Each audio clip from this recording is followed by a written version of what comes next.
Okay, so now we're going to move on to our legs in straps series. This series is a really lovely way to get length in the muscles, especially around the hamstrings, hip flexors, inner and outer thighs. We're going to start with a movement called plie. Lorna's in what we call Pilates stance, where her heels are together and her toes are slightly apart, and that just slightly turns your hips in their sockets and helps you engage your glute muscles again. Let's start with some plies. We're going to take a big breath in as you bend your knees carefully, breathe out as you sip and hollow and lengthen back, breathing in again. Now imagine that your heels are on a ski slope and you're going to bend them in on the same plane and then push them out on the same angle. Lovely, 2 more. So Lorna's using her inner thighs to stretch out, and then she's getting a lovely opening out of the hips on the push. Let's lift and lower next. Breathing in, you're going to lift up your feet, and as you breathe out, you gently draw them down.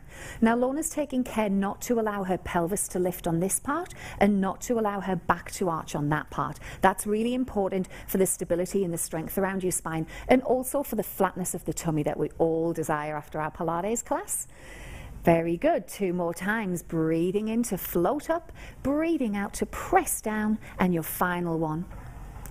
Excellent. Let's go into some circles. Breathing in as the legs float up. On the breath out, sip and hollow, split and draw round. Lovely. Now Lorna's lovely and flexible. Not all of us are lucky enough to have this length of flexibility in the muscles.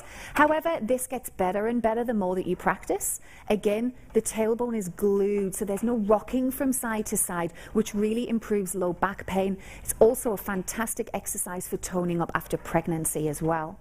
Well done. Let's go the other way. Breathe in to circle upwards, connect the heels at the top of the movement, breathing out to lengthen down. Lovely. And this hip flexor area that Lorna's lengthening on the pull down, this tends to get very tight when we're sitting in the office, when we're wearing high heels, and so it's really good to open this area out so that it doesn't cause your pelvis to sit in a tilted position, which can again lead to back problems. Breathing out as you draw down. Fantastic.